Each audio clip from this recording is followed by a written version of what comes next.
Alors salut mes petits électrons, et oui c'est pour vous dire que la Ioniq 28, vous la connaissez très bien grâce à la chaîne EV, que je remercie pour tous leurs historiques de kilowattheures qui nous font partager, et bien sûr les autopilotes des véhicules qu'ils essayent.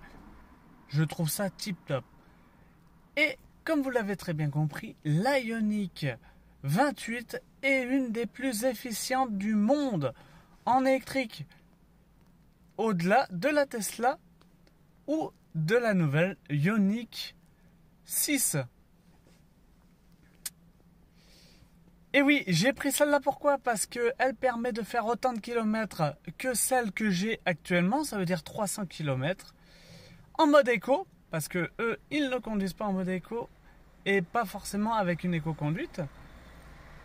Donc avec ma conduite, on devrait atteindre facilement les 300 km au niveau de la batterie pleine. Comme je vous ai dit, elle a un niveau 2 de conduite. Ça veut dire qu'elle a la conduite qui nous maintient au milieu des lignes. Elle a l'anti-franchissement de ligne si vous avez aucun truc de mis. Donc vous ne pourrez pas sortir de vos lignes malgré que vous n'avez pas enclenché les autopilotes ou quoi que ce soit. Vous avez le régulateur de vitesse adaptatif qui permet d'avoir le niveau 2 de conduite autonome. Ensuite, qu'est-ce que vous avez? Vous avez une clim automatique. Vous avez bien sûr un chargeur embarqué de 73 kWh en CCS. Ce qui n'est déjà pas trop mal. Recharge de 20 à 80 en à peu près 19 à 20 minutes. Ça aussi c'est bien pour une petite batterie. On a 28 kWh de batterie. Donc environ 23 kW d'utile. Nous avons quoi d'autre? Un multimédia d'enfer avec un GPS. Ce qui me manquait un peu dans mon véhicule. Bien sûr, toutes les aides à la conduite,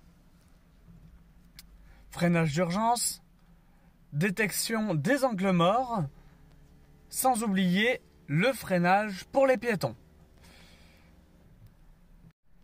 Dans les surprises, elle va servir à fabriquer un van. Et oui, je vais dormir dans ma voiture lors des longs trajets que je vais vous faire. Et oui, j'ai prévu de faire des road trips en voiture électrique pour vous montrer que c'est pas infaisable. Donc j'ai commandé un matelas gonflable qui va dans la voiture, une poubelle pour mettre à l'intérieur pour faire propre dans la voiture. J'ai bien sûr pris une régie d'eau, les powerbanks qui vont très bien.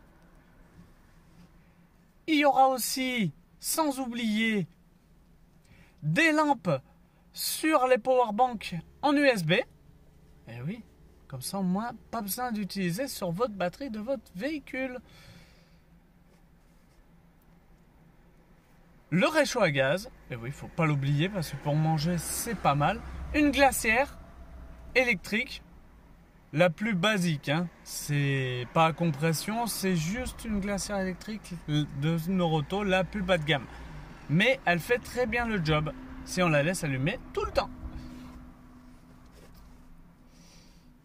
Donc voilà, elle va être faite pour faire des watt trips. Je vous inviterai bien sûr, si vous voulez en faire un avec moi, vous n'hésitez pas à me le dire en commentaire en bas de cette vidéo.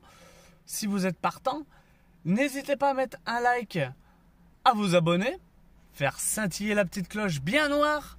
Ça permet de voir toutes mes vidéos. Et n'hésitez pas à mettre un commentaire. Ça fait toujours avancer la chaîne. Et ça permet de voir si j'ai oublié certaines choses. Et moi je vous dis à très bientôt pour de nouvelles vidéos sur Je vis en mode électrique. Bien sûr sur mon TikTok, Je vis en mode électrique. Je compte sur vous pour y aller.